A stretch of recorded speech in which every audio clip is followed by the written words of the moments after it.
그녀를 처음 만난 건 공원이었습니다. 실제 나이보다 외모와 목소리가 정말 동안이었죠? 아저씨, 이 동네 처음이죠? 커피 드릴게요. 1,000원이에요. 그냥 드릴 수도 있는데, 그 말투가 이상했습니다. 공원 벤치에 앉아있던 그녀는 내게 1,000원짜리 커피를 권하며 힐끗 웃었습니다. 그 웃음이 어디선가 본 듯한 표정이었습니다. 나는 그저 산책길이 지겨워 동네 공원으로 발걸음을 옮겼을 뿐입니다. 72세? 은퇴한 교사. 이 나이에 뭔가를 새로 시작한다는 게 얼마나 번거로운 일인지 이제는 누구보다 잘 알죠. 그래도 가끔은 사람 소리가 그리워 이렇게 벤치에 앉아 사람들 구경하는 게 낙이었습니다. 그날도 그랬습니다. 조용한 아침 공기. 체육복 입은 노인들이 모여 바둑을 두고 아줌마들이 소일 삼아 하늘거리는 운동을 하던 평범한 아침. 그런데 그 여자가 나타났습니다. 베이지색 바바리 코트를 입고 그늘 아래 작은 접이식 테이블을 펼쳐놓고 커피와 양갱 몇 개를 놓고 팔기 시작한 겁니다. 노인들 몇몇이 다가가 무언가를 묻는 듯 하더니 몇 분 뒤엔 조용히 그 옆에 앉아 웃고 있었습니다. 요즘 저 사람 뭔가 해준다더라. 아저씨들 심심하니까 말야 돈 조금 주면 뭐든 가능하대. 그 말이 어딘가 불쾌했습니다. 물론 농담일 수도 있습니다. 하지만 그런 눈빛으로, 그런 수군거림으로 사람을 대하면 안 되지 않습니까? 그녀는 다른 노인들과도 이야기를 나눴지만 왠지 나를 자꾸 흘끔 보던 눈빛이 마음에 걸렸습니다. 그 눈빛은 단순한 장사꾼의 시선이 아니었습니다. 어디선가 본 듯한 오래된 기억을 툭 치고 나오는 그 시선. 혹시 어디서 뵌 적 있지 않으세요? 내가 말을 건 순간 그녀는 조용히 웃었습니다. 사람 얼굴이 다 거기서 거기죠. 그렇게 말하며 커피를 건넨 그녀의 손. 참 이상하게도 그 손이 따뜻했습니다. 수십 년 전 내 첫사랑이 건넸던 작은 손편지의 촉감과 비슷했달까요? 순간 심장이 철렁했습니다. 하지만 그날 밤 동네 통장고 선생이 했던 말이 머리를 맴돌았습니다. 그 여자 별명이 3만 원 마담이래. 말 안 해도 알아서 해준다더라. 나는 아니라고 아닐 거라고 애써 고개를 저었지만 그 여자의 눈빛이, 따뜻한 손길이, 그리고 고 선생의 헛된 소문이 자꾸 엉켜 머릿속을 휘젓기 시작했습니다.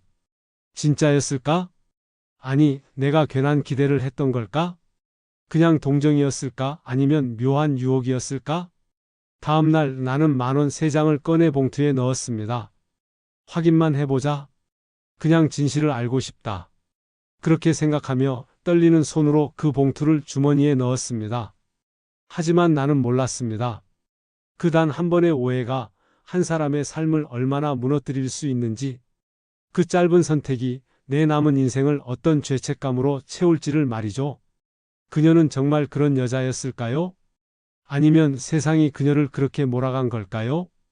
그리고 나는 과연 그녀에게 무엇을 바라보고 있었던 걸까요?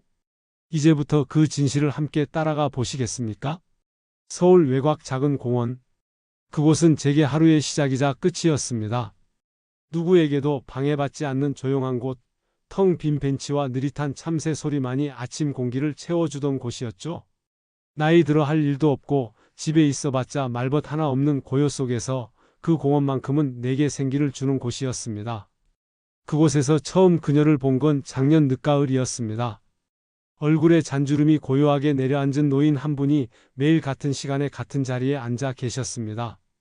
작은 텀블러에 커피를 따르고 가끔은 주먹밥 같은 걸 꺼내 나눠주는 일이 일상이신 듯 했습니다. 말은 많지 않았지만 따뜻한 눈빛이 참 인상 깊었죠. 처음엔 그냥 그런 분인가 보다 했습니다. 그런데 그 공원에 오는 노인들, 특히 남정네들 사이에서 점점 이상한 말이 돌기 시작했습니다. 그 여자 말이야, 3만 원이면 뭐든 해준다더라. 처음 그 말을 들었을 땐 그냥 헛소문이라 넘겼습니다. 나도 젊었을 땐 바람도 피워봤고 유흥가도 다녀봤지만 저렇게 단정하고 조용한 분이 그런 짓을 할 리 없다고 생각했거든요. 그런데요, 그 말이 이상하리만큼 점점 자주 들리는 겁니다. 바둑판 옆에 앉아있던 박 노인이 그러더군요. 최 형, 나 말야 솔직히 해봤어. 진짜로 뭐라도 해줘. 그 말에 내 안에 무언가가 무너졌습니다. 그분이 내가 매일 아침 따뜻한 커피 한 잔 받으며 감사하던 그분이 그런 짓을 한다고 믿고 싶지 않았습니다. 아니, 믿을 수 없었습니다. 그런데도 머릿속에선 자꾸 그 말이 맴돌았습니다. 어느 날은 정면으로 묻는 사람도 있었어요. 형님도 받아봤어요. 3만 원 아까운 값은 아니라던데. 정말이지 제 귀를 의심했습니다. 내가 뭘 들은 거지? 아침마다 가서 인사하고 한두 마디라도 말 섞는 게 낙이었던 나한텐 모욕이나 다름없는 말이었어요. 가슴이 철렁했습니다. 내가 존경하던 분을 그렇게 욕되게 얘기하는 사람들 틈에 있다는 게 그걸 아무 말 없이 듣고만 있는 내가 더 한심하게 느껴졌습니다. 그날 이후로요. 그분이 주는 커피를 받을 때마다 괜히 눈치를 보게 되더군요. 다른 사람들 시선이 따갑게 느껴졌고 마치 내가 뭔가 거래를 하러 간 사람처럼 보일까봐 괜히 머쓱해지기도 했습니다. 그런데 가장 괴로운 건 저 자신이었어요. 마음 한구석에 아주 작은 의심이 피어났다는 거죠. 혹시 진짜 그런가? 나만 모른 척했던 건 아닐까? 그런 생각이 들 때마다 스스로가 너무 역겨웠습니다. 믿고 싶지 않았고 알고 싶지도 않았습니다. 그런데요, 그 사람에 대해 더 알고 싶다는 생각도 동시에 들더군요. 왜 매일 거기 나와 계신 건지, 왜 그런 말들이 도는 건지 진실이 뭔지 확인하고 싶었습니다. 그날 이후로 이상하게도 그 여자가 자꾸 눈에 밝혔습니다. 며칠이고 아침마다 공원으로 향하는 발걸음이 조금 더 빨라졌다는 걸 저 스스로도 부정하지 못했습니다. 내가 뭔가를 바라는 건 아니었습니다. 그저 궁금했던 거죠. 대체 저렇게 단정하고 기품 있어 보이는 사람이 왜 그런 말도 안 되는 소문의 중심에 서 있는 건지. 그날도 역시나 그 자리에 앉아 있더군요. 똑같은 베이지 모자, 똑같은 텀블러, 그리고 변함없이 고요한 눈빛. 그런데 그날은 그 눈빛이 어딘가 낯익었습니다. 어디서 본 얼굴인데? 처음엔 착각인 줄 알았습니다. 사람 얼굴이 다 거기서 거기니까 그냥 그렇게 넘기려 했습니다. 하지만 그녀가 고개를 살짝 들어 저를 바라보는 그 순간 심장이 철렁 내려앉는 느낌이었습니다. 오래전 잊고 살았던 누군가의 얼굴이 겹쳐졌습니다. 말라깽이 체육복 입고 집으로 놀러 오던 아내의 대학교 동창이었습니다. 아니, 그럴 리가. 기억은 흐릿했지만 그 눈빛과 분위기는 틀림이 없었습니다. 이름은 뭐였더라? 경숙인가? 아니면 영자였나? 어쨌든 분명 아내의 친구 중 한 명이었어요. 젊은 시절엔 얼굴에 화장 한 번 안 하고도 사람을 정숙하게 만드는 그런 인상이었는데 어쩌다가 이 공원 벤치에서 커피를 따르고 있는 걸까요? 세월이 야속하더군요. 그녀는 나를 못 알아본 듯 말없이 앉아 있을 뿐이었지만 나는 괜히 혼자 얼굴이 화끈거렸습니다. 뭔가 들킨 기분이랄까? 괜히 나만 그녀를 알아보고 있다는 게 부끄러웠습니다. 저 실례지만 혹시 경숙 씨 아니세요? 참을 수 없어 말을 걸어봤지만 그녀는 고개를 살짝 젓고는 조용히 말했습니다. 잘못 보셨어요. 단호하진 않았지만 어딘가 선을 긋는 듯한 말투였습니다. 그 순간 혹시 내가 괜한 짓을 한 건 아닐까 불안해졌습니다. 이름을 착각한 걸 수도 있었고 혹은 그녀가 정말 그 사람이 맞지만 일부러 아닌 척하려는 걸 수도 있었죠. 그날 저녁 아내의 낡은 사진 앨범을 꺼냈습니다. 한 장 한 장 넘기다 보니 대학교 동창의 사진이 나왔습니다. 그리고 거기 있었어요. 오른쪽 끝에서 얌전히 앉아있던 그 얼굴, 화장을 거의 하지 않은 채 눈매만 살아있는 지금 공원에서 봤던 그 사람. 맞았습니다. 이름은 윤경숙. 그 시절 아내와 유난히 친했지만 결혼은 하지 않았다던 그 여자. 아내는 가끔 말했었죠. 경숙이는 괜찮은 사람이야. 눈치도 빠르고 책임감도 강하고 가끔 너무 독하게 사는 게 걱정이지만 그러고는 잠깐 침묵하곤 했습니다. 나는 별로 관심이 없었기에 기억 속 어딘가에만 묻어뒀던 이름이 그날 밤 뚜렷하게 떠오르더군요. 이튿날 나는 다시 공원으로 갔습니다. 이번엔 말이라도 제대로 걸어보자 다짐했습니다. 그런데 이미 자리에 앉아있던 몇몇 노인들이 그녀를 둘러싸고 수군대고 있었습니다. 대화는 작았지만 분명히 들렸습니다. 야, 나도 어제 봤어. 젊은 놈이랑 걷더라고. 에이, 젊은 남자. 설마. 진짜라니까. 허리도 펴지고 목소리도 다정하고 나이 들었어도 눈은 살아있더라. 분노가 끌어올랐습니다. 사람들의 상상력은 대체 어디까지 가는 걸까요? 단지 누군가와 걸었다는 이유로 몸 판다는 소문에 덫을 해대는 겁니다. 게다가 저 말끝에 따라 붙는 묘한 웃음들, 징그럽고 음습하기까지 했습니다. 그녀는 그 와중에도 묵묵히 커피를 따르고 있었습니다. 아무 말 없이. 뭔가 들은 것 같기도 했지만 그저 한 사람 한 사람에게 조용히 음료를 건네는 모습이었습니다. 그런 정숙함과 고요함조차 그들의 입에서는 추잡한 뉘앙스로 변질되고 있었습니다. 그래서 그날 제가 그들에게 말했습니다. 아니, 똑같이 늙은 인간들이 왜 그렇게 더럽게 구는 거요? 나이값 좀 하시오. 순간 조용해졌지만 금세 또 비아냥이 들려왔죠? 뭐야? 그럼 최 선생도 한번 가봤단 소리야? 정말 어이가 없어서 말문이 막혔습니다. 예전엔 나를 선생님이라 불렀던 사람들이 이제는 뒷골목 장사꾼처럼 입방아를 찍고 있었습니다. 그날 밤 나는 결심했습니다. 소문은 소문이고 진실은 직접 확인하자고. 아내의 오랜 친구라면 적어도 내 손으로 확인해야 하지 않겠냐고. 그리고 그녀에게 말하고 싶었습니다. 내가 아직도 아내를 잊지 않았다고, 그리고 당신을 그렇게 보지 않는다고. 하지만요, 그런 제 마음이 그녀에겐 또 다른 상처가 될지도 모른다는 생각이 들었습니다. 사람은 나이 들어갈수록 자신이 누구였는지를 증명해줄 무언가가 필요해집니다. 저는 72세 평생 중학교 국어교사로 살아왔습니다. 아이들에게 시를 가르치고 논술을 지도하며 품격 있게 늙을 거라 믿었습니다. 그게 제 자존심이자 마지막 남은 이름값이었죠. 하지만 은퇴하고 나니 그 자존심이 밥 한 술보다도 못하더군요. 아내는 3년 전 암으로 떠났습니다. 그 사람은 말년까지 제 옆을 지켜주던 유일한 가족이었습니다. 둘 사이 자식 셋 있었지만 다들 외국으로 떠났어요. 미국, 호주, 캐나다. 전화도 1년에 한두 번이면 많은 편입니다. 아무리 문명의 시대라지만 자식들은 점점 멀어지고 제 삶은 점점 조용해졌습니다. 어쩌면 너무 조용해서 괴로울 때가 많습니다. 혼자 집에 앉아 있으면 괜히 벽지가 숨 막히게 다가오고 냉장고 돌아가는 소리가 괴상하게 들리곤 하죠. 그래서 무릎이 성치 않음에도 불구하고 매일 아침 공원에 갑니다. 그냥 걷습니다. 걷다 보면 시간도 좀 가고 숨도 좀 쉬어지고 사람 구경도 하게 되니까요. 그날도 마찬가지였습니다. 뚜툼한 무릎 보호대를 차고 손에 지팡이 하나 짚고 평소처럼 공원 입구로 들어섰습니다. 언제나처럼 제일 안쪽 벤치에 앉아 신문을 펼치려던 참이었습니다. 그런데 저기였습니다. 벚나무 그늘 아래 작은 테이블? 그곳에 앉은 그녀가 보였죠. 베이지색 모자를 눌러쓴 채 텀블러에서 무언가를 따르고 있던 노인. 허리가 꼿꼿했고 손끝은 단정했으며 무엇보다 눈빛이 이상하리만큼 맑았습니다. 그 순간 아침 바둑판 옆에서 나눈 그 천박한 대화가 떠올랐습니다. 3만 원이면 뭐든 해준다더라? 하말 같지도 않은 소문.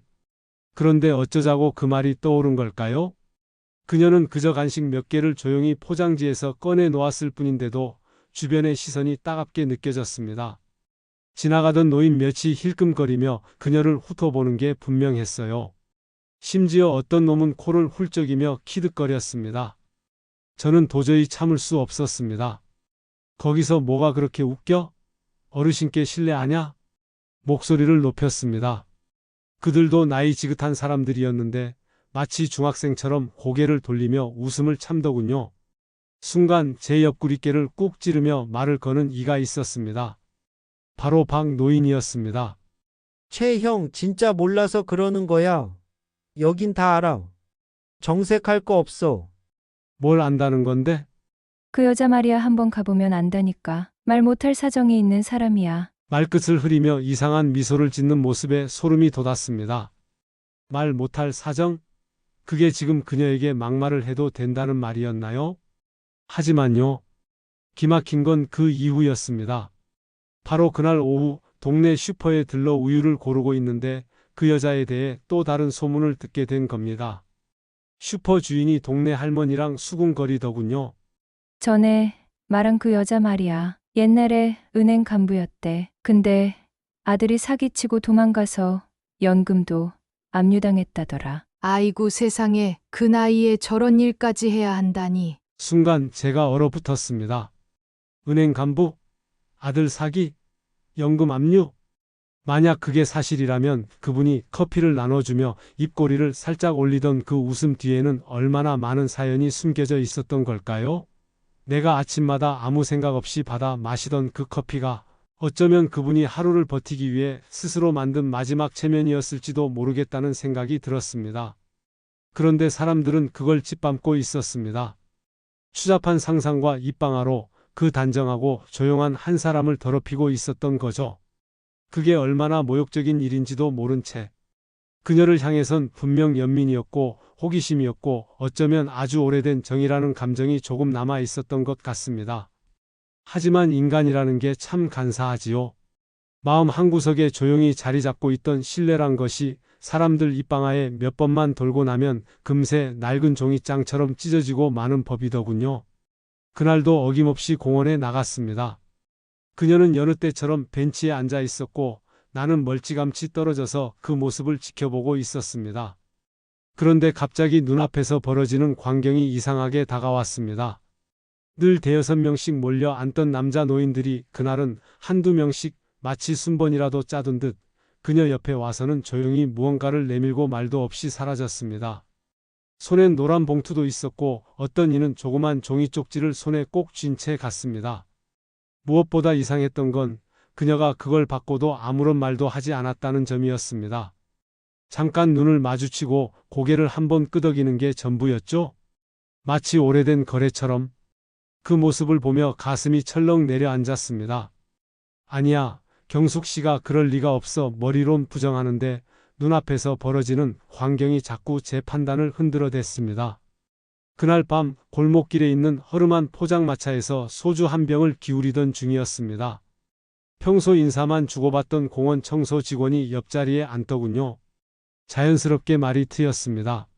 최 선생님도 공원 자주 오시죠? 예, 뭐 그냥 시간 때우려고요. 근데 혹시 그 여자분 아시나요? 커피 나눠주는 그분요. 그는 말을 아끼는 듯 하면서도 눈빛은 호기심으로 가득 차 있었습니다. 저는 딱히 대답하지 않고 잠만 비웠죠. 그런데 그가 이어서 꺼낸 말은 정말이지 충격이었습니다. 사람들이 그러더라고요. 돈 넣으면 벤치 뒤쪽 커튼 친 천막 안에서 뭐 특별한 서비스도 받는다나 뭐라나. 순간 손에 들고 있던 소주잔이 흔들렸습니다. 서비스라니? 글쎄요. 나도 본 건 아닌데 그 천막 안에서 한참 있다 나오면 얼굴들이 다들 좀 이상하다더라고요. 환해져서. 그의 말은 우습게 들리지만 머릿속은 온갖 상상으로 휘몰아쳤습니다. 무슨 일이 벌어지는 걸까? 혹시 정말 그런 거라면? 그래도 믿고 싶지 않았습니다. 하지만 집으로 돌아오는 길, 나는 자꾸만 그녀의 고개 끄덕이던 눈빛이 떠올랐습니다. 그 눈빛이 이제는 의미심장하게 느껴지기 시작한 겁니다. 며칠 후 동네 마트 앞에서 공원에서 자주 보던 노인 중 한 명을 우연히 마주쳤습니다. 그도 저를 알아보고 슬그머니 웃으며 말했습니다. 최 선생, 요즘 경숙 씨랑 좀 친하다며? 그게 무슨 소리요? 하하, 뭐 안다. 다들 다녀와 봤어? 부끄러울 거 없어? 인생 뭐 있나? 혼자 사는 노인들끼리 다 도우며 사는 거지. 그 말에 다시 한번 충격을 받았습니다. 아니, 다녀왔다니? 진짜 그 소문이 사실이란 말인가? 그날 밤 아내 사진을 꺼내놓고 말했습니다. 영수가 나 지금 뭔가 이상한 길로 빠져들고 있는 것 같아. 미안하다. 다음날 아침 나는 결심했습니다. 직접 확인해야겠다고. 그래야 이 미친 혼란을 끝낼 수 있을 것 같았습니다. 다른 노인들처럼 봉투를 준비하긴 싫었습니다. 대신 작고 낡은 공책에 내 이름과 연락처 그리고 이야기 좀 하고 싶습니다라고 쓴 쪽지를 꺼내 들었습니다. 그녀에게 직접 묻기로 한 겁니다. 그날 공원에 도착하니 평소보다 일찍 자리 잡은 그녀가 있었습니다. 주변에 다른 노인도 없었습니다. 오히려 더 좋았습니다. 나는 심호흡을 하고 천천히 그녀에게 다가갔습니다. 안녕하세요. 따뜻한 커피 한 잔 부탁드립니다. 그녀는 고개를 끄덕이며 종이컵을 꺼내 따르기 시작했습니다. 나는 떨리는 손으로 그 쪽지를 건넸습니다. 이거 그냥 읽어만 주세요. 오해 안 하셨으면 좋겠습니다. 그녀는 쪽지를 받아들고 눈길을 내리깔았습니다. 잠시 침묵. 그리고 고개를 들더니 조용히 웃었습니다. 다들 그렇게 궁금해하세요. 당신도 결국 오셨네요. 그 웃음이 무서웠습니다. 짧고 고요했지만 왠지 비수처럼 꽂혔습니다. 이 여자 대체 뭘 감추고 있는 걸까? 그날 나는 새벽같이 일어났습니다.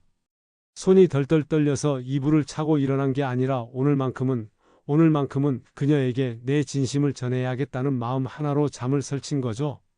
누구에게도 보이지 않게 갈색 봉투 안에 3만 원을 곱게 접어 넣었습니다. 누군가는 이걸 싸구려 욕망의 신호로 여길 수도 있겠지만 나는 정말 순수한 마음이었습니다. 그녀가 힘들어 보였고 그날 내게 건넸던 그 말, 당신도 결국 오셨네요. 그 말이 마음에 자꾸 걸렸거든요. 그 안에 담긴 의미가 뭔지 알고 싶었습니다. 정말 세상이 말하는 그런 사람인지 아니면 오해 속에 살아가는 한 노인의 아픈 사연인지 나 혼자서 끝낼 수는 없었어요. 공원에 도착했을 때 그녀는 늘 그렇듯 조용히 벤치에 앉아 있었습니다. 수줍은 미소와 함께 종이컵에 커피를 따라주던 손놀림이 그날따라 더 조심스러워 보였습니다. 나는 숨을 깊이 들이마시고 주머니 속의 봉투를 꺼내 조심스레 그녀 앞으로 내밀었습니다. 이거 그냥 생활에 보태 쓰시라고요. 아무 뜻 없어요.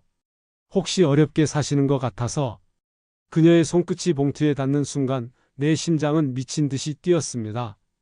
부끄러움인지 긴장인지 뭔지 모를 감정들이 뒤섞여 손끝이 떨렸습니다. 그녀는 봉투를 천천히 받아 들었습니다. 그리고 아무 말 없이 고개를 숙였죠. 잠깐의 침묵. 바람 소리만 들리는 듯 했는데 그녀가 고개를 들며 내뱉은 말은 마치 얼음장처럼 내 온몸을 얼려버렸습니다. 제가 그런 사람으로 보이세요? 그 말은 너무도 조용히 그러나 너무도 선명하게 박혔습니다. 그녀의 얼굴은 창백했고 눈동자엔 떨림이 가득했습니다. 그 눈빛 속엔 실망과 배신 그리고 더 깊은 어떤 상처가 담겨 있었죠. 나는 다급히 말했습니다. 아니, 그게 아니라요. 그런 뜻이 아닙니다. 그냥 도움을 드리고 싶어서. 하지만 그녀는 봉투를 조용히 내 손에 다시 밀어넣었습니다. 손끝은 차가웠고 목소리는 더욱 낮아졌습니다. 돌려드릴게요. 제 자존심까지 팔 생각 없어요. 순간 주변에서 작은 소리가 들렸습니다. 봐봐, 저 영감도 결국 돈 들고 왔대. 에이구, 다 똑같아. 미친 거 아냐? 나이 먹고 추잡하게. 나는 순간 얼어붙었습니다. 그동안 나와 인사를 나누던 노인들이 한두 명 모여 앉아 눈치를 주고 있었습니다. 누군가는 아예 스마트폰으로 찍는 척하는 신용까지 했습니다. 그녀는 말없이 일어섰습니다. 그리고는 종이컵들을 급히 정리해 봉지에 담고 벤치를 떠났습니다. 뛰지도 않고 걷지도 않고 그저 땅만 보며 사라졌습니다. 나는 그 자리에 얼어붙은 채 앉아 있었습니다. 손에는 다시 내게 돌아온 갈색 봉투가 쥐어져 있었고 종이컵 하나는 내 무릎 위에 덜렁 남아 있었습니다. 분노와 수치심 그리고 참담함이 한꺼번에 몰려왔습니다. 어쩌다 이 지경이 되었을까? 그녀를 돕고 싶었던 내 마음이 왜 이런 모욕이 되어 돌아온 걸까? 아니, 어쩌면 나조차 그녀를 의심했던 그 마음, 그게 잘못이었을까? 그날 이후 그녀는 공원에 나타나지 않았습니다. 이틀, 3일, 나흘 시간이 지나도 그녀는 돌아오지 않았습니다. 매일 같은 시간, 같은 벤치 앞에 서 있었지만 그녀의 자리는 텅 빈 채로 남아 있었습니다. 사람들은 말했습니다. 그 여자, 글쎄, 뭐 창피해서 못 나오는 거 아니겠어? 괜히 감정적으로 구는 척하더니 결국은 다 들통난 거지 뭐. 나는 듣고 있을 수가 없었습니다. 내가 그 말을 듣게 만들었다는 사실이 더 괴로웠습니다. 그녀가 어떤 사람이든 아니었든 최소한 인간적인 존중 하나는 지켜줬어야 했는데 나는 세상의 소문에 흔들려 결국 그녀를 2번 죽인 셈이었습니다. 그날 밤 아내의 영정사진을 바라보며 중얼거렸습니다. 임자, 왜 이렇게 살아버렸을까? 누굴 위해 그랬던 걸까? 세상이 오해한 건지 내가 오해한 건지는 이제 중요하지 않았습니다. 중요한 건 누군가에게 가장 참담한 상처를 안긴 사람이 바로 나였다는 겁니다. 집으로 돌아오는 길, 나는 내 그림자를 몇 번이고 밟았습니다. 땅에 들이운 이 그림자가 왜 그리 짓눌려 보이던지 사람들 눈이 무서워 고개도 들지 못하고 걸었습니다. 마치 죄인처럼, 마치 뭔가 커다란 잘못을 저지른 사람처럼 문을 열자마자 나는 그대로 바닥에 주저앉았습니다. 낡은 신발은 벗을 새도 없이 발등에 붙은 채였고 외투는 허공에 던지듯 벗어 소파에 걸쳤습니다. 텅 빈 집, 적막한 공기. 누가 봐도 늙은 호랍이라는 말이 딱 어울릴 법한 그런 공간이었죠.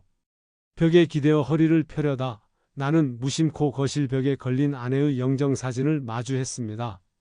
그 미소 띈 사진 속 얼굴이 오늘따라 더 밝게 빛나 보였습니다. 아니, 빛난다는 표현보다는 따갑게 느껴졌습니다. 마치 나를 보고 있는 것처럼. 동수야, 또 왜 그랬어? 라고 묻는 것처럼. 나는 천천히 거울 앞으로 갔습니다. 현관 옆 작은 전신 거울, 그 앞에 선 내 모습은 말 그대로 처참했습니다. 축 처진 어깨, 무너진 표정, 핏기 없는 눈, 그리고 깊게 패인 이마 주름. 저게 정말 나인가? 중학교 교사로 35년을 바르게 살아왔다는 자존심은 어디로 갔는가? 내가 저런 얼굴로 오늘 그녀 앞에서 돈 봉투를 내밀었다고? 이런 미친놈 같으니라고. 나는 속으로 아니 거의 소리 내어 중얼거렸습니다. 뺨을 쳤습니다. 1번, 2번. 현실감이 없었습니다. 그렇게까지 부끄러웠던 적이 언제였던가? 내가 사람을 그렇게 매도한 게 처음인지 아니면 오랜만인지는 중요하지 않았습니다. 중요한 건 그게 내가 진심이 아니라고 스스로 착각했다는 사실이었습니다. 다시 아내 사진 앞에 무릎을 꿇었습니다. 숨이 턱 막히듯 가슴이 조여왔습니다. 나도 모르게 손이 가슴팍을 움켜쥐었죠. 가볍지 않았습니다. 억장이 무너진다는 표현이 이럴 때 쓰는 건가 싶었습니다. 미안해 영수가, 내가 또 실수했어? 목이 메었습니다. 말이 끝나기도 전에 눈물이 먼저 떨어졌습니다. 이제 와서 누구한테 변명을 한들 뭐가 달라질까요? 내 안에 천박한 의심 하나가 한 사람을 상처 입혔고 그 사람은 지금 그 상처 속에 숨었을 테죠. 그 따뜻한 커피를 건네던 손길, 어느 누구보다 단정한 옷차림, 조용한 미소 속에 가려졌던 사연들 내가 다 짓밟은 셈이었습니다. 이젠 공원도 무섭습니다. 사람들이 다시 나를 봤을 때 뭐라 말할까? 그 영감 저 여자한테 돈 찔렀대. 안 그래 보이더니 역시 남자들은 다 똑같아. 이런 수군거림 속에 하루를 버틸 자신이 없었습니다. 그러나 가장 무서운 건 내 안에 피어난 그 의심이었습니다. 스스로를 합리화하며 그녀를 판단했던 그 마음. 내가 직접 확인해야지라며 봉투를 준비한 그 순간 나는 이미 그녀를 사람으로 보지 않았다는 거죠. 한때 누군가의 딸이었고 어쩌면 누군가의 엄마일 수도 있었던 그 사람을 내가 무너뜨린 겁니다. 무릎 꿇은 채 한참을 있었는지 모릅니다. 해가 저물어 거실에 노을빛이 스며들었습니다. 영숙이 사진에도 붉은 빛이 비쳐 마치 눈시울이 붉어진 듯 보였습니다. 미안해서 눈을 마주칠 수가 없었습니다. 나는 속삭였습니다. 그 사람 꼭 다시 찾아서 사과할게. 진심으로 진짜로 사과할게. 이번엔 내 마음 다 담아서 말이야. 그 순간 마치 마음속에서 무언가 무너져 내리는 듯 했습니다. 후회는 늦었고 잘못은 이미 벌어졌지만 지금이라도 아주 늦지 않았다면, 단 한 번이라도 용서를 구할 기회가 있다면 나는 기어이 그녀 앞에 무릎을 꿇고 말할 겁니다. 정말 미안했다고. 그리고 당신을 그런 눈으로 봤던 내 자신이 수치스럽다고. 이날 밤 나는 처음으로 아내의 사진 앞에서 엎드려 잤습니다. 바닥은 차가웠지만 마음은 더 차가웠습니다. 그날도 어김없이 나는 두툼한 패딩을 껴입고 공원으로 향했습니다. 여전히 그녀의 자리는 비어 있었고 마음속엔 허전함이 감돌았습니다. 그 허전함은 날이 갈수록 답답함으로 번져갔고 결국 나는 또다시 3만 원이 든 봉투를 품에 넣었습니다. 아내 사진 앞에서 나지막이 중얼거렸습니다. 이번엔 정말 조심해서 물어볼게. 오해는 하지 않게 말할 거야. 그렇게 다시 공원의 벤치에 앉았습니다. 주변을 슬쩍 둘러보니 평소보다 꾸민 듯한 복장의 여성 노인이 눈에 들어왔습니다. 나와 눈이 마주치자 희죽 웃는 얼굴로 다가왔습니다. 어르신 오늘은 커피 안 드세요? 요즘 쓸쓸해 보여요. 나는 조심스럽게 말했다. 말씀 좀 여쭤봐도 되겠습니까? 그녀는 흥미롭다는 듯 눈을 가늘게 떴습니다. 말씀하시죠. 나는 손가락 사이에 봉투를 껴서 슬며시 내밀었습니다. 저기 그분, 여기서 커피 나눠주시던 그분 말입니다. 혹시 무슨 사정이 있으신지? 여성은 봉투를 쳐다보더니 코웃음을 쳤습니다. 아이고 또 그러시네. 요즘 노인네들 사이에 이게 유행인가요? 3만 원씩 들고 다니며 신상정보 묻기. 그녀는 봉투를 그대로 받아 챙기며 고개를 저었습니다. 근데 어르신 오해하시면 안 돼요. 그 언니 우리랑은 달라요. 몸으로 돈 버는 그런 사람 아니에요. 오히려 말벗해줬다가 대래 욕먹는 일도 많아요. 그 말에 나는 숨을 들이켰습니다. 그 말 진심입니까? 진심이죠. 솔직히 그 언니 좀 이상해요. 사람들한테 정을 주는 게 문제라면 문제랄까. 누구 하나 커피 한 잔 받아 마셔도 눈을 맞춰주고 고민 들으면 며칠이고 기억하죠. 그러니까 그녀는 주위를 한번 둘러본 후 조심스럽게 입을 열었습니다. 요양원에 남편이 계시대요. 치매래요. 기억도 못한대요. 그 언니 낮엔 공원에서 말벗하고 저녁이면 요양원 가서 남편 손잡고 앉아 있다네요. 말도 못 알아듣는 사람 옆에 그렇게 앉아 있는 거 쉽지 않잖아요. 그 말을 듣는 순간 가슴 깊숙이 뭔가가 덜컥 내려앉았습니다. 그러면 커피 팔면서 번 돈으로 요양원 비용을 대는 겁니까? 그럴걸요. 아들, 딸 있다고는 하는데 연락 끊긴 지 오래됐다더라고요. 어르신도 알다시피 여기 오는 사람들 중에 사연 없는 사람 없지만 그 언니는 참 그게 너무 드러나지 않게 살아서 더 미안하게 만들어요. 그녀의 말 한마디 한마디가 내 가슴을 찔렀습니다. 나는 그런 사람에게 봉투를 내밀며 혹시 생활이 힘드셔서 따위의 말을 내뱉었던 겁니다. 그리고 그런 나를 본 주변 사람들이 뭐라고 했더라? 저 할아버지 또야. 이번엔 봉투까지 건넸다더라. 수치심이 머리끝까지 차올랐습니다. 아내가 살아있었다면 뭐라고 했을까요? 이 나이에 정신 좀 차려요. 여보, 사람을 그렇게 함부로 재단하면 안 되는 거잖아요. 내 눈앞에서 그녀의 단정한 옷차림과 흐트러짐 없는 태도가 떠올랐습니다. 그건 장사하던 사람이 아니라 자신을 버리지 않으려 애쓰는 누군가의 몸부림이었습니다. 나는 다시 입을 열었습니다. 그분 그럼 지금 어디 계십니까? 혹시 연락처라도? 여성은 고개를 저었습니다. 언니는 연락처 같은 거 안 남겨요. 딱 끊어버리고 사라지는 스타일이에요. 상처 많이 받아본 사람이 그렇죠.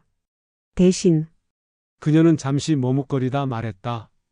요양원 위치는 아마 저기 북쪽 언덕 위의 청하원일 거예요. 낮에는 안 보여도 저녁 무렵 가면 가끔 보이더라고요. 벤치에 가만히 앉아서 남편 손 붙잡고 있대요. 나는 그 자리에 한동안 멍하니 앉아 있었습니다. 북쪽 언덕 내가 그쪽까지 걸어본 건 꽤 오래전 일이었습니다. 다리가 불편하다고 무릎이 아프다고 늘 공원 안쪽에서만 맴돌던 나. 그런데 그녀는 하루의 끝마다 거기까지 올라갔던 것입니다. 그 순간 내가 얼마나 무지했는지 얼마나 건방졌는지를 실감했습니다. 복지관 문 앞에 서자 괜히 숨이 턱 막혔습니다. 그곳은 평범한 동네 건물이었지만 내겐 고해성사의 재단 같았습니다. 나는 떨리는 손으로 주머니 속의 봉투를 다시 꺼냈습니다. 편지지 한 장에 구구절절 써내려간 내 진심이 들어 있었습니다. 아내에게조차 한 번도 써보지 않은 편지. 당신을 오해했습니다.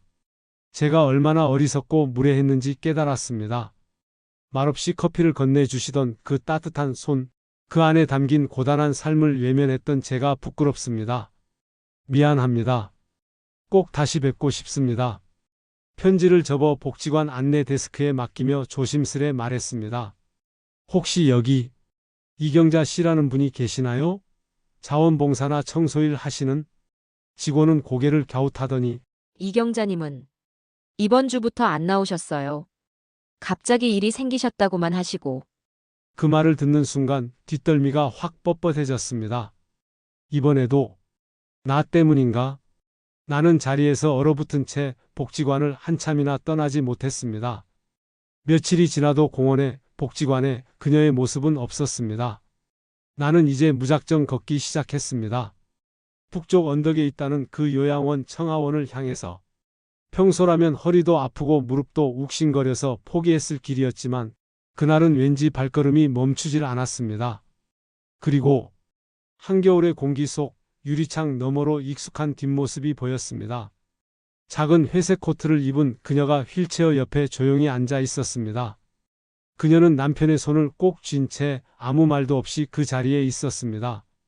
나는 잠시 망설이다가 천천히 그녀에게 다가갔습니다. 떨리는 발끝, 꽁꽁 언 마음, 그러나 눈동자에는 그간의 모든 후회가 담겨 있었습니다. 이경자 씨. 그녀가 고개를 돌렸습니다. 짧은 침묵, 그리고 눈동자 속의 작은 놀람. 나는 말없이 바닥에 무릎을 꿇었습니다. 차디찬 콘크리트 바닥이 무릎을 찔렀지만 그보다 더 아픈 건 내 마음이었습니다. 정말 죄송합니다. 당신께 제가 한 말, 행동, 시선 그 모든 게 죄였습니다. 소문에 휘둘리고 내 손으로 오명을 더 씌운 저를 용서하지 않으셔도 됩니다. 하지만 단 한 번만 당신에게 제대로 사과하고 싶었습니다. 그녀는 놀란 듯한 얼굴로 나를 바라보다가 천천히 고개를 숙이며 내 무릎 앞에 조용히 앉았습니다. 그리고는 손수건을 꺼내 내 손 위에 올려놓았습니다. 그 손 많이 떨리시네요. 나는 도저히 고개를 들 수 없었습니다. 그러자 그녀가 말했습니다. 사람은 누구나 실수하죠. 근데 최 선생님은 저보다 더 아파 보이세요. 혹시 스스로를 너무 오래 미워하고 계신 건 아닐까요? 그 말에 그 한마디에 눈물이 왈칵 쏟아졌습니다. 나는 그동안 너무 많은 것들을 혼자 안고 살아왔습니다. 아내를 지켜주지 못한 죄책감, 자식들에게 기대지 못하는 외로움, 그리고 스스로를 점점 작게 만들던 자책감. 전 그저 사람이 그리웠어요. 내 말에 그녀는 고개를 끄덕였습니다. 저도 그래요. 그 짧은 대화 속에서 우리는 서로를 조금 이해하게 되었습니다. 그녀는 한마디도 내게 화를 내지 않았습니다. 오히려 담담한 목소리로 말했습니다. 사람들이 나를 뭐라고 말하든 상관없어요. 남편은 내가 누군지도 모르지만 내가 그의 아내라는 사실은 제가 기억하니까요. 그 말을 듣는 순간 다시 한번 뼛속 깊이 후회가 밀려왔습니다. 나는 그녀가 얼마나 큰 사랑을 품고 있는 사람인지를 알게 됐습니다. 그리고 내가 얼마나 좁은 시선으로 그녀를 바라봤는지도. 처음엔 참 어색했습니다. 그녀가 벤치에 앉아 있으면 저는 일부러 옆 벤치에 앉았고 그녀도 고개만 살짝 숙인 채 아무 말 없이 고개를 돌리곤 했습니다. 예전 같았으면 그런 짧은 눈인사 하나에 마음이 상했을지도 모르겠습니다. 그런데 이상하게도 그 짧은 눈인사가 고맙게 느껴졌습니다. 아무 말 없이 자리를 피하지 않은 것만으로도 저 같은 노인을 받아준 것 같아 괜히 가슴이 따뜻해졌습니다. 며칠이 지나자 그녀가 먼저 말문을 트셨습니다. 요즘은 무릎 좀 어떠세요? 그 한마디에 어찌나 가슴이 울컥하던지요. 제가 무릎을 붙잡고 앓던 모습을 기억하고 계셨다는 뜻이지 않습니까? 말 한마디, 관심 한 줄기가 이토록 사람을 살리는구나 싶었습니다. 조금씩 나아지고 있습니다. 무릎보단 마음이 더 아프긴 하지만요. 제가 그렇게 툭 던지자 그녀는 조용히 웃으셨습니다. 고개를 돌리며 바람을 쐬는 척 하시더니 조용히 말하셨습니다. 사람 마음이 무릎보다 고치기 어렵죠. 그때 알았습니다. 이 사람도 마음에 수십 개의 멍이 들어있다는 것을요. 그 후로 우리는 하루에 한두 마디씩 더 말을 주고받았습니다.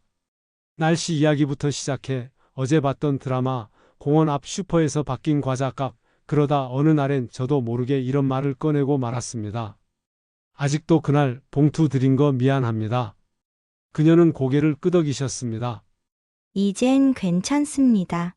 다만 그날 이후로는 조심하게 되더라고요.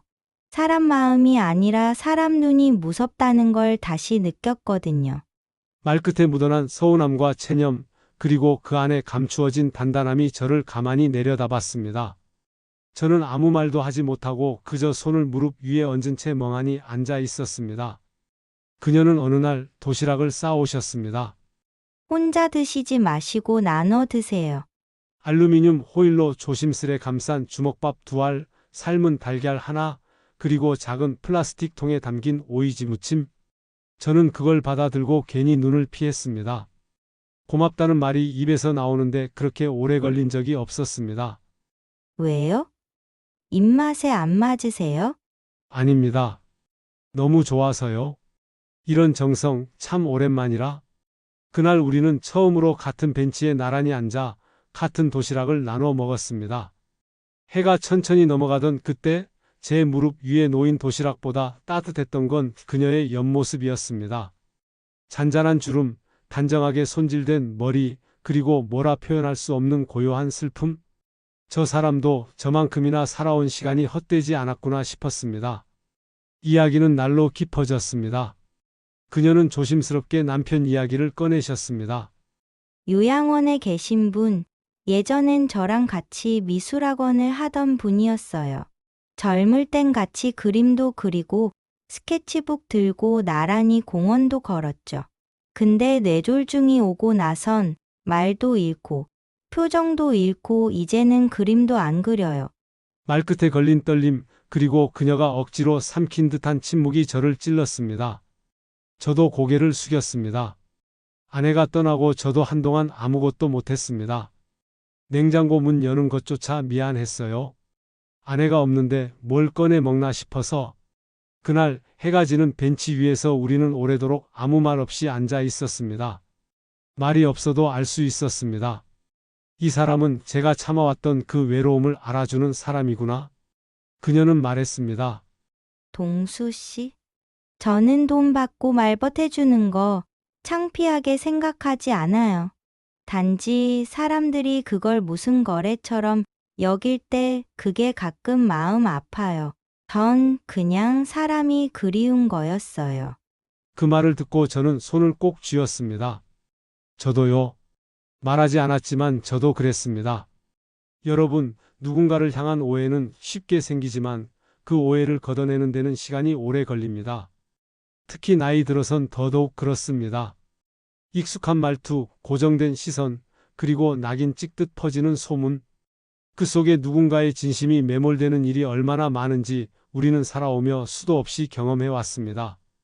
그 벤치는 한때 가장 부끄러웠던 기억이 깃든 장소였습니다. 하지만 이제는 서로의 삶을 조금씩 털어놓고 가슴속 이야기를 나누며 같은 방향으로 해지는 하늘을 바라볼 수 있는 그런 장소가 된 겁니다. 서로 다르던 외로움이 이제는 닮은 시간이 되어가고 있었습니다. 그날도 공원 벤치엔 바람만 앉아 있었습니다. 익숙한 시간에 익숙한 자리에 익숙한 사람이 보이지 않는다는 건 참으로 불안한 일입니다. 저는 하루가 멀다 하고 그 벤치를 찾아갔습니다. 그녀가 늘 앉아 커피를 따르던 자리, 그 앞에 누군가 버리고 간 빈 종이컵 하나가 놓여 있었습니다. 괜히 그 컵을 손에 들어보며 혼잣말을 중얼거렸습니다. 이거 그분께서 쓰던 컵이었으면 좋겠네. 그녀의 이름조차 아직 마음속으로 부르기가 조심스러웠습니다. 아내에게도 그렇게 하지 못했던 말을 감히 이 사람에게 붙들고 싶은 제 마음이 두려웠던 것이죠. 일주일이 지나도 열흘이 지나도 그녀는 나타나지 않았습니다. 공원 사람들조차 고개를 저으며 말했습니다. 남편이 끝내 눈을 감으셨대요. 순간 가슴이 턱 막혔습니다. 사람이라는 게 참 간사한 게 생전 만나본 적도 없는 그분의 죽음을 듣고도 제가 이렇게 먹먹했던 건 어쩌면 그녀가 이제 더는 이곳에 나오지 않을 수도 있다는 현실 때문이었습니다. 이기적인 감정이었죠. 하지만 솔직했습니다. 며칠 뒤 시장 근처 반찬가게 앞에서 우연히 그녀를 마주쳤습니다. 바람이 몹시 차가운 오후였고 그녀는 검은 패딩에 검은 모자를 눌러쓰고 있었습니다. 마치 세상과 거리를 두려는 사람처럼 말입니다. 잘 지내셨습니까? 제가 그렇게 말을 걸자 그녀는 놀란 듯 저를 바라보았습니다. 잠시 침묵이 흐르더니 입꼬리를 아주 조금 올리셨습니다. 동수 씨 여기서 뵐 줄은 몰랐네요. 저는 공원에 계속 나갔었습니다. 기다렸어요. 그녀는 고개를 숙이셨습니다. 잘 가셨어요. 그 사람. 조용히. 그 뒤에 흐르는 말은 없었습니다. 저는 잠시 고민하다 말했습니다. 날이 추운데 근처 카페라도 가실래요? 따뜻한 커피 한 잔 괜찮으시다면? 그녀는 말없이 고개를 끄덕이셨고 우리는 근처 작은 찻집에 들어갔습니다. 두 손으로 종이컵을 감싼 그녀의 손끝이 파르르 떨리고 있었습니다. 말은 없었지만 그 손이 저를 붙잡는 듯 했습니다. 커피를 몇 모금 마신 후 저는 조심스럽게 입을 열었습니다. 이런 말씀 드려도 될지 모르겠습니다만 요즘 혼자 계시기 힘드시다면? 그녀가 고개를 들었습니다. 저는 말을 이어갔습니다. 제 집에 방 하나 비어 있습니다. 큰 집은 아니지만 방은 따로 쓰시면 되고요. 뭐 굳이 불편하면 거실 소파 쓰셔도 좋고 그냥 같이 밥 먹을 사람 한 명 있으면 좋겠다 싶었습니다. 그녀는 놀란 듯 저를 바라보더니 가볍게 웃으셨습니다. 동수 씨는 늘 직진이세요. 에이 저도 100번쯤 고민하고 꺼낸 말입니다. 그녀는 종이컵을 내려놓고 말없이 창밖을 바라보셨습니다. 그러곤 조용히 말씀하셨습니다. 며칠만 생각해 볼게요. 그 후 이틀 뒤 현관벨이 울렸습니다. 문을 열자 작은 캐리어를 끌고 선 그녀가 있었습니다. 그 방 어디예요? 그녀는 말없이 캐리어를 내밀었고 저는 아무 말 없이 그걸 받아들였습니다. 짐이라 해봤자 옷 몇 벌, 작은 사진 액자 하나, 그리고 손바느질된 청가방 하나가 전부였습니다. 방 하나를 쓰겠다며 들어왔지만 제 마음속 한 자리를 이미 차지하고 있던 사람이라서 그런지 낯설지도 않았습니다. 이 방 쓰시죠? 이불은 새로 꺼내놨고요. 온풍기 틀어뒀습니다. 고맙습니다. 그녀는 방에 들어가 짐을 정리했고 저는 주방에서 물을 끓였습니다. 따뜻한 차 한 잔을 내밀자 그녀는 고개를 끄덕이며 받아들었습니다. 그날 밤 각자 다른 방에서 불을 끄고 누웠지만 이상하게도 집 안의 공기가 따뜻하게 느껴졌습니다. 밤중에 화장실 가려고 복도에 나왔을 때 그녀와 마주쳤습니다. 어둠 속에서 말없이 마주 선 우리는 잠시 어색했지만 그 순간 그녀가 먼저 말을 걸었습니다. 동수 씨, 사실은 요양원 다니는 거 힘들었습니다. 나보다도 그 사람이 더 힘들었을 거예요.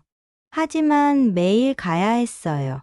마지막까지 내가 함께 있어야 하니까. 저는 말없이 고개를 끄덕였습니다.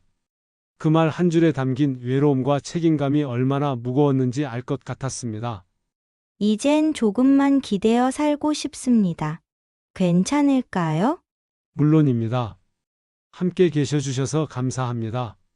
그날 이후로 우리는 동거 아닌 동거를 시작했습니다. 각자의 방, 각자의 시간, 그러나 같은 식탁에서의 아침, 같은 드라마를 보는 저녁, 그리고 같은 공간에서 느끼는 조용한 위안, 그리고 어느 날 그녀가 말했습니다.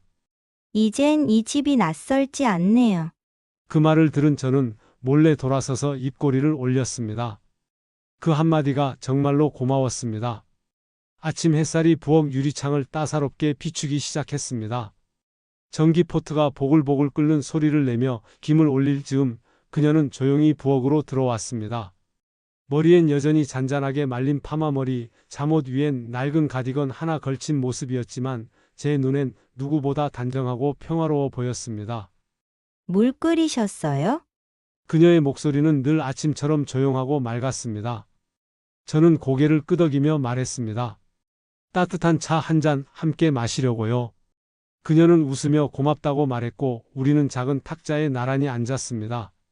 그 순간 문득 생각이 들었습니다. 이 아침이, 이 따뜻한 정막이 얼마나 귀한지.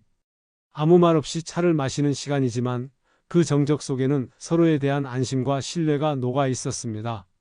이제는 그녀가 없는 하루는 상상이 안 될 정도였습니다.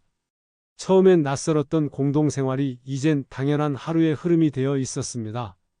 아침이면 그녀가 밥을 짓고 저는 설거지를 맡았고 함께 시장에 나가 장을 봐오기도 했습니다.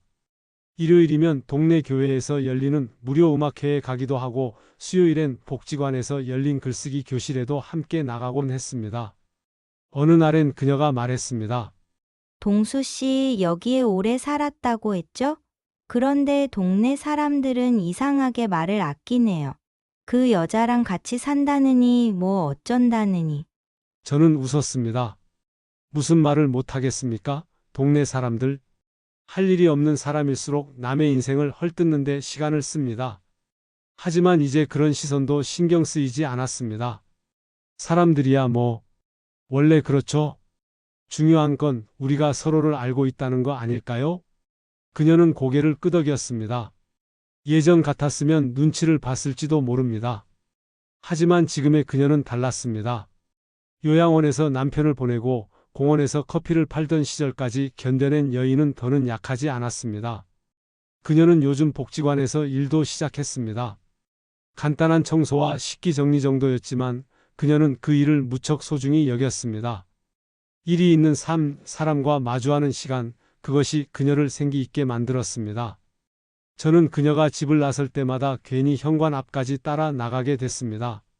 그럴 때마다 그녀는 웃으며 말했습니다. 동수 씨, 마치 내가 학생 같네요. 학교 가는데 엄마가 배웅 나오는 것처럼. 그럼 전 교장 선생이겠군요. 우리는 그런 농담도 할 수 있을 만큼 가까워졌습니다. 하지만 그 가까움이 불편함이 아닌 위안이었습니다. 하루를 마치고 돌아온 그녀와 함께 밥을 차려 먹고 TV 앞에서 소파에 나란히 앉아 낱말 퀴즈를 맞추는 그 일상이야말로 저에겐 새롭게 주어진 선물 같은 날들이었습니다. 하루는 그녀가 제게 물었습니다. 동수 씨, 예전 아내분은 어떤 분이셨어요? 처음엔 놀랐습니다. 그 질문이 나올 줄 몰랐거든요. 하지만 그녀의 눈은 따뜻했고 그 안엔 질투가 아닌 존중이 담겨 있었습니다. 참 조용한 사람이었어요. 당신처럼요. 나보다 한참 어른스러웠죠?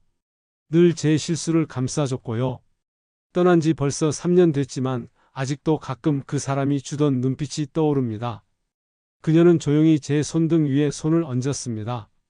그분이 좋아하던 사람이라면 저도 좋아할 수 있을 것 같아요. 그 말에 제 눈가가 순간 뜨거워졌습니다.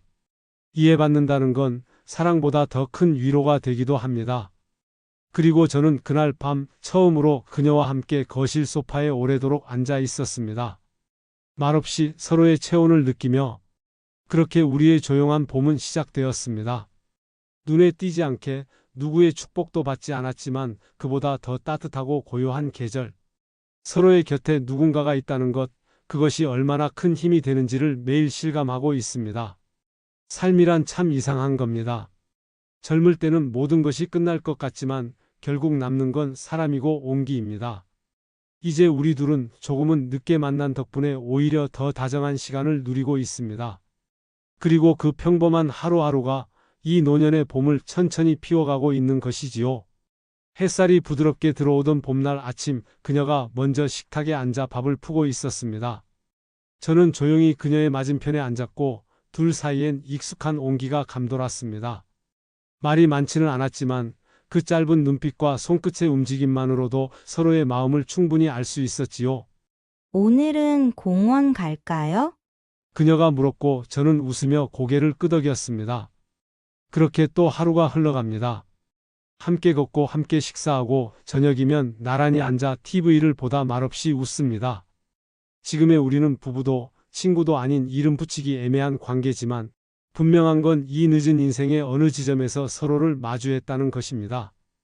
누구에게는 하찮아 보일지도 모를 작은 일상이 우리에게는 너무도 큰 위로가 되었습니다. 그녀는 가끔 말합니다. 내 인생이 이렇게 끝날 줄은 몰랐어요. 누군가의 손을 잡고 따뜻한 국 하나 놓고 밥을 먹는 게 이렇게 큰 행복일 줄은 몰랐어요. 저도 그랬습니다. 세상에 지쳐 외로움에 몸을 말아가던 날들, 그녀 하나로 봄이 다시 왔습니다. 아내에게 미안한 마음을 여전히 품고 있지만 이 인연이 제게 다시 살아갈 이유를 만들어 주었지요. 이제 저녁이 오면 혼자가 아닙니다. 불 꺼진 방이 무섭지 않고 밤 냄새 나는 부엌이 반갑습니다. 우리는 그렇게 늦은 봄날을 함께 걷고 있습니다.